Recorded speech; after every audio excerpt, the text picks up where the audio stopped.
Do you need to experience your pleasure and sexuality through another person? This is Reid from readaboutsex.com. Cathy from TheIntimacyDojo.com. And in our culture, a lot of times women are culturated to make sure their partner is pleased first, and especially in bed, the focus is often on pleasing your partner or providing him pleasure, or in the cultural heteronormative. And if someone's abused, especially, it can be really hard to experience pleasure in your own body. So one of the things I became aware of was that I wasn't always experiencing my own pleasure. I was needing my partner to feel pleasure and feel turned on before I would allow myself to feel excited or turned on, or allow myself the joy of what I was feeling. And I had to really, once I started noticing and being conscious of it, I can tune into my own body and go, oh, I don't need that other person. I like it to be consensual. I want it to be consensual. But I can have my own joy and my own pleasure without having to go through another person.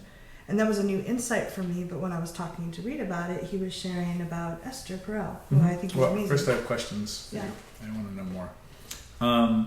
So one part that I'm hearing is it's a turn on for you when your partners are experiencing pleasure, or they are turned on. I can usually feel their energy, so if they're turned on, it turns me on. But there were times when I wasn't really connected with my own body, because when I was younger, I was abused, and I could feel the person who was doing things to me, I could feel his pleasure, and I certainly wasn't feeling pleasure. Or after a while, as I got older, my body responded, but my brain was saying, no, I don't want to do this. So the only one way I found to make it more endurable was to experience the other person's feelings and not my own.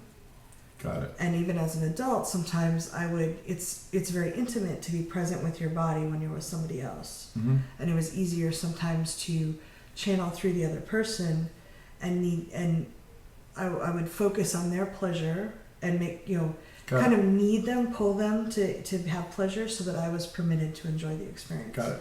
And then is that different for you as an adult around, I can't get off until I get my partner off kind of a thing? Because I know for me as a cisgendered male, and the idea of it's just polite if I'm sleeping with a woman, and also when I'm sleeping with men, to make sure that I've given them a good time before I take my good time.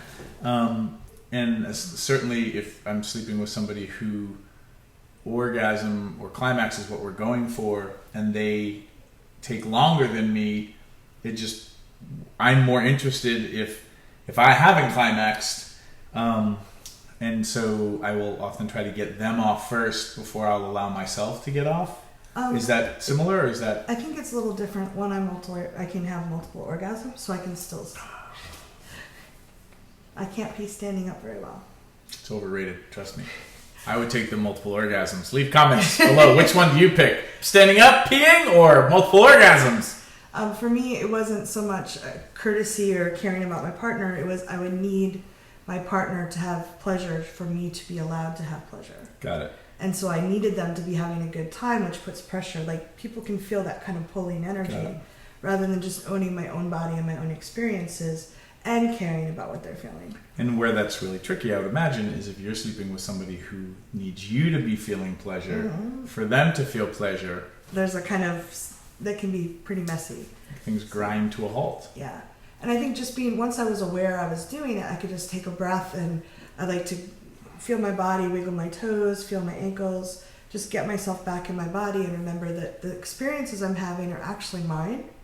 And I can imagine what my partner is feeling, and I can get the energetic feedback and ask them, but I get to experience what I'm experiencing and my partner gets to experience. And generally speaking, if both people have that ability to be in their body and enjoy their own pleasure, and also happen to enjoy each other's pleasure, then you both have a win-win situation where you could help the other person get there by taking the lead yourself. Yeah, and it feels really vulnerable to share this, but to me it was like an aha, I hadn't heard anybody talk about it. I know when we were talking, you shared that Esther's been talking about it too.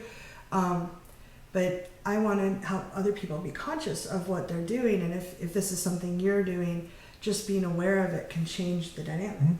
Yeah, and Esther Perel, who wrote a book called Mating in Captivity, is working on a second book. I got to see her speak a couple of weeks ago, and she was talking about, and I'm assuming this is going to be in her new book, the idea of erotic agency and how we will withhold our own pleasure because we're not allowed to feel pleasure until our partners do. We need the permission. Which is also different from I get turned on when my partner's turned on. And she had mentioned, the ability to turn yourself on and ask yourself questions like, I get turned on when, I get turned off, or I lose my desire when, and not making it about when my partner does this, I lose my desire, but more like I lose my desire when I do this.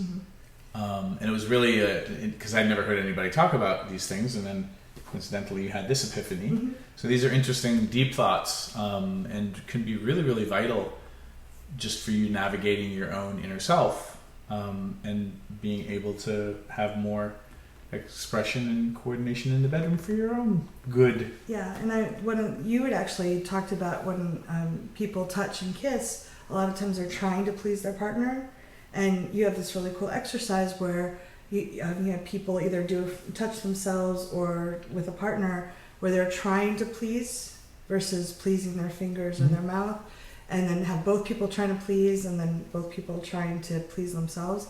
Very different experience, and I think that's really related to this. And again, that exercise, and there's a whole bunch of amazing geekery there. Betty Martin, who runs a workshop called Touch Like a Pro, those exercises I got from her because she showed me those things. I was like, holy crap, this is so powerful. Yeah. So check out Esther Perel, check out Betty Martin, check out Cathy at TheIntimacyDojo, hit subscribe. What do you think? Share some thoughts below, and please keep writing in. And Cathy Bartuli from The Intimacy Dojo, thank you for your vulnerability. Thank you, Reid. We hope this helps. Thanks for watching. If you'd like to subscribe to my social media, it's right there. And please subscribe to this channel there. If you'd like to see more goofy Reid and Cathy, there's more videos there. See them. Why are they there?